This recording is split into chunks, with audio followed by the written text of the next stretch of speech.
Welcome to my latest creation, life. The only way to experience my beautiful experiment is while huddled in a fragile meat suit that requires constant food and protection. You can either scavenge and hunt in the wilderness, or you can scavenge and hunt in society, which is a nicer way of saying you can rob and murder. But don't worry, I've created a third option.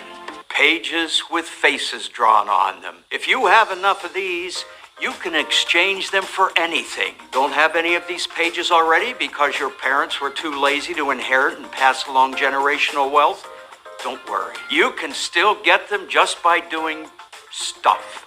I call it a job. And you'll need to have one pretty much every single day of your life until your fragile meat suit finally gives up. First, there's table jobs.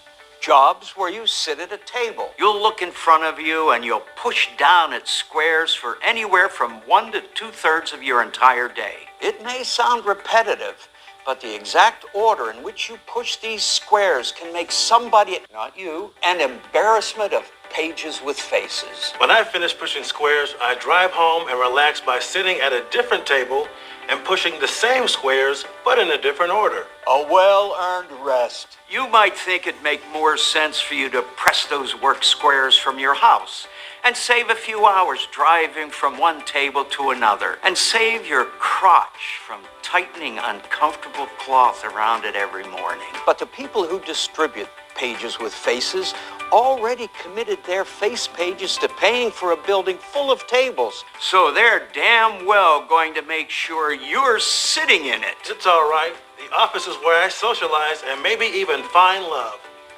It's true. You'll sit so close to other meat suits, it'll feel like a butcher's fridge or a prison.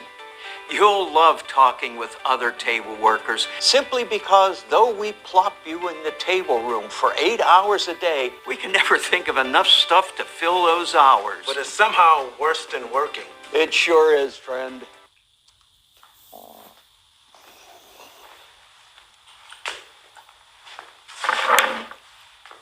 So maybe you'll instead become a blue-collar worker?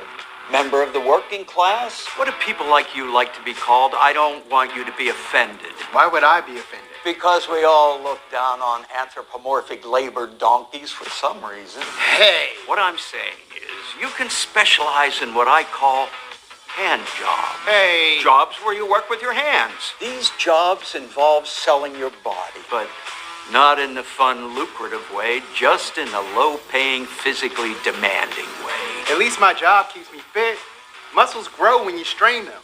All other parts of my body will deteriorate, though. My neck, my back, my elbows. Damn it if I don't look good doing it. And that's if you don't take a type of hand job that damages you extra. Well, can you offer me any kind of protection from all that? That's with us protecting you. Everyone thought robots would do all the exhausting, dangerous stuff by now. But aren't you relieved that didn't turn out to be the case and you still have your hand job? If there's any job we'll replace with robots, it's actually...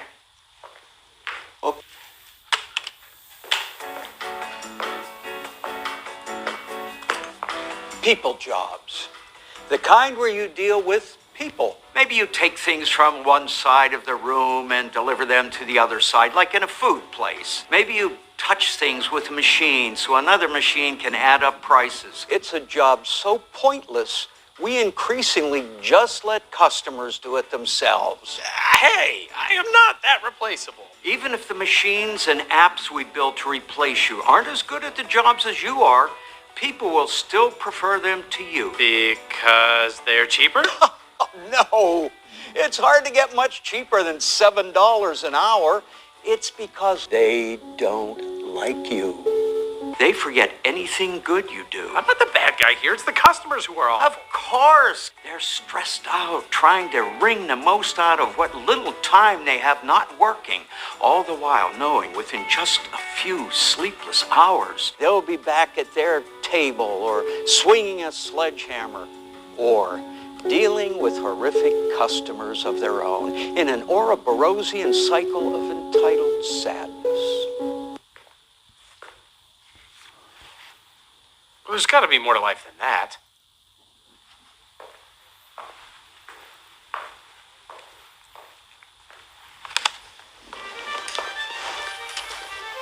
There is. Maybe you'll find something creative. Something that gets your blood pumping. Something that truly leaves your mark on this world. Like me, I love what I do. For now. But the only way you can keep doing what you love is by commodifying it and turning it back into a job like everyone else's. You'll no longer choose to do it. You must do it. You no longer decide how to do it.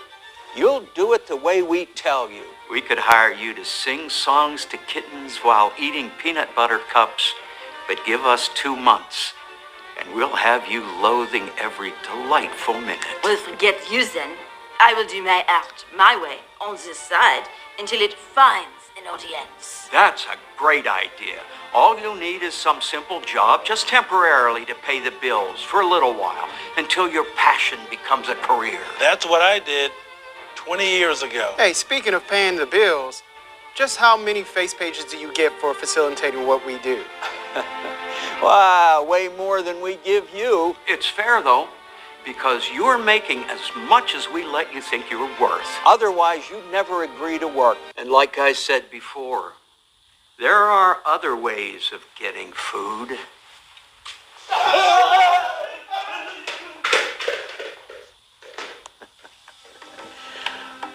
I've been Roger, by the way. And while you're out here job hunting, I'm hunting too. For the most dangerous game.